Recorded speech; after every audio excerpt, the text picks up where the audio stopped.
আমার কাছে অনেক ভয় লাগতেছে, অনেক কষ্ট লাগতেছে। আমি এত উঁচু জায়গা কীভাবে উঠছে।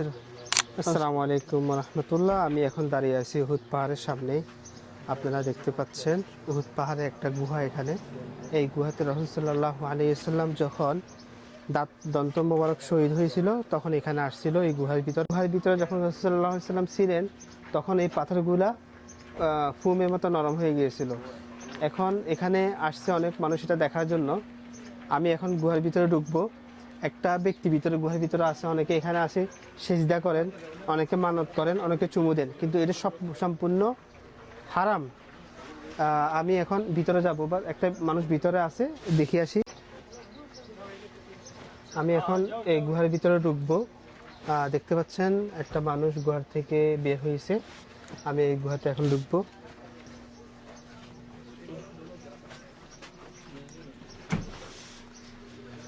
আছে দেখতে পাচ্ছেন, সবাই ঢুকবে। আল্লাহ তাআলা जाइए चलिए आप लोग चलिए ना कोई बात नहीं। এই যে এখানে পাকিস্তানি ভাইরা আসছে পাকিস্তান থেকে, কিন্তু এখানে ওরা এসে চুমা দিবে, সিজদা করবে এবং কি মানত করবে, সম্পূর্ণ এগুলো হারাম। অনেকে এটা না বুঝি করে। এই যে দেখতে পাচ্ছেন অনেক মানুষ এখানে এসে দাঁড়িয়ে আছে। অনেকে এখানে কি করতেছে, মানে জুতা খুলে ভিতরে ঢুকতেছে। কিন্তু সম্পূর্ণ এটা হারাম না জায়েজ, কিন্তু এটা মানুষ বোঝে না। আমরা উহুদের যুদ্ধের যে আরেকটা স্থান স্মরণীয় হয়ে থাকবে, সেটা হচ্ছে রাসূল সাল্লাল্লাহু আলাইহি সাল্লাম এই মসজিদে নামাজ পড়েছেন। এখানে বিস্তারিত লিখে দিয়েছে এই যে এই জায়গায় রাসূল সাল্লাল্লাহু আলাইহি সাল্লাম নামাজ পড়েছেন উহুদের যুদ্ধের সময়। এই জন্য এখানে বেষ্টনী দিয়ে অনেকে এসে নামাজের জন্য সৌদি সরকার এখানে তৈরি করে রাখছে যাতে নামাজ পড়তে পারে, এবং কি এখানে সবাই এসে নামাজ পড়ে। দেখতে পাচ্ছেন আপনারা এখানে অনেকে নামাজ পড়তেছে, দেখতে পাচ্ছেন এখানে রাসূল সাল্লাল্লাহু আলাইহি সাল্লাম নামাজ পড়েছেন। বন্ধুরা, আমরা চলে আসছি এখন আরেকটা গুহার ভিতরে। এই যে গুহার দেখতে পাচ্ছেন, এটা হচ্ছে রাসূল সাল্লাল্লাহু আলাইহি সাল্লাম এখানে পরবর্তী ওই গুহা থেকে আসার পর এই গুহাতে তিনি উঠছেন এবং কি এই গুহাতে আশ্রয় গ্রহণ করছেন। আমরা এখন ওখানে যাব, আপনার সাথে থাকুন। বন্ধুরা, আমরা চলে আসছি। এই তো সেই গুহা। আমার এখনও উঠতে এখানে কষ্ট হচ্ছে অনেক, কিন্তু রাসূল সাল্লাল্লাহু আলাইহি সাল্লাম এখানে কীভাবে উঠছেন, আল্লাহু আকবার। আমার আমি অল্প একটু জায়গা উঠতে অনেক কষ্ট হয়েছে, এখনও অনেক পথ বাকি। আমি ওখানে যাব কীভাবে? আল্লাহ সাল্লাল্লাহু আলাইহি সাল্লাম এবার এই জায়গায় কীভাবে গেছে, আমি একটু চেষ্টা করতেছি, দেখি উঠতে পারি কি না। আমার কাছে অনেক ভয় লাগতেছে, অনেক কষ্ট লাগতেছে। আমি এত উঁচু জায়গা কীভাবে উঠছে রাসূল সাল্লাল্লাহু আলাইহি সাল্লাম। আসলে আল্লাহ, এটা মুজিজা ছাড়া আর কিছু না। ভাই, উঠতে কেমন লাগছে আপনার কাছে? ভাই অনেকটা কষ্ট হয়ে গেছে। আমি তো মানে উঠতেছি আর চিন্তা করতেছি আমাদের প্রিয় নবী হযরত মুহাম্মদ সাল্লাল্লাহু আলাইহি ওয়াসাল্লাম কীভাবে উঠছে এখানে তো হয়তোবা এখন একটু মানে সিঁড়ি করে দিছে উঠার জন্য মতন। হ্যাঁ, এখন তো ওই জমানা তো সিঁড়িও ছিল না, কিছুই ছিল না, সেটাই। আসলে কিভাবে এখানে উঠছে, আমি মানে আল্লাহর সাহায্য অবশ্যই আছে।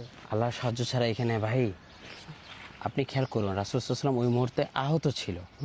ঠিক আছে, আহত অবস্থায় এখানে ওঠাটা, আমরা সুস্থ মানুষই উঠতে আমাদের কষ্ট হয়ে যাচ্ছে, সেখানে রাসূল সাল্লাল্লাহু আলাইহি ওয়াসাল্লাম আল্লাহ তাআলার সাহায্য ছাড়া এখানে ওঠা কোনোভাবেই সম্ভব না। অবশ্যই আল্লাহ তাআলার সাহায্য ছিল, এবং আমি আগে জানলে ভাই পানি নিয়ে আসতাম, পানি পিপাসা লেগে গেছে। আমি ভাবছিলাম মনে হয় অল্প একটু জায়গা, কিন্তু উঠার পরে দেখলাম যে না, ভালো উঁচা, মাশাআল্লাহ। আসেন ভাই আমরা একটু সামনে যাই। অবশেষে আমরা উপরে আসলাম। আলহামদুলিল্লাহ। এই যে সেই জায়গা, এখানে সৌদি সরকার, এটা অনেক রিস্ক, এই জন্য সৌদি সরকার এটা বন্ধ করে দিয়েছে। যদি বন্ধ না করতো অনেক মানুষ এটা ভিতরে প্রবেশ করতো এবং কি কোনো দুর্ঘটনা ঘটতে পারতো। এই জন্য সৌদি সরকার এটাকে বন্ধ করে রাখছে। এই হলো এই গুহা।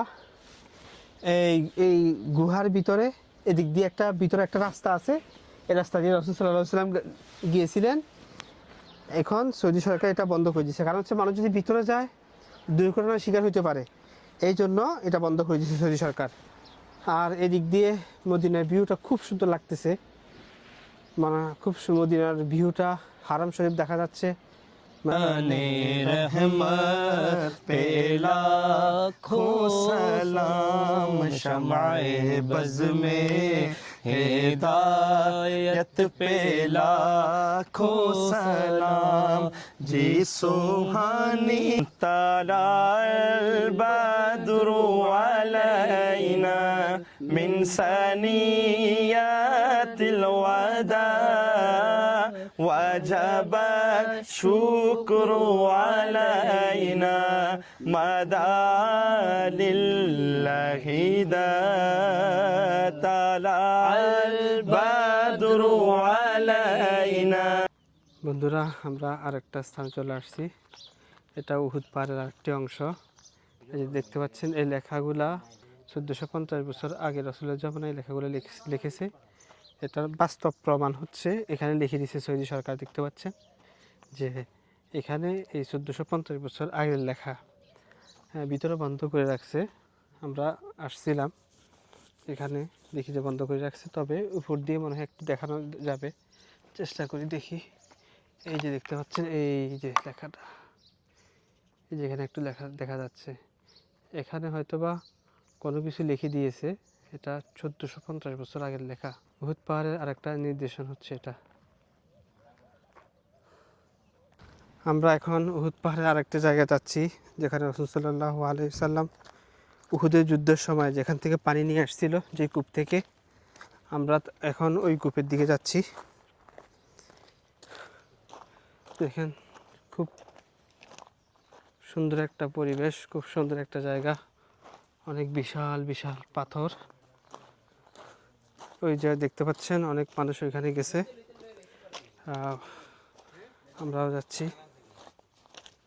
এই কূপ থেকে রাসূল সাল্লাল্লাহু আলাইহি সাল্লাম পানি নিয়েছেন এবং কি উহুদের যুদ্ধের সময় সাহাবাদেরকে পান করাইছিলেন। অনেকে নামাজ পড়তেছে।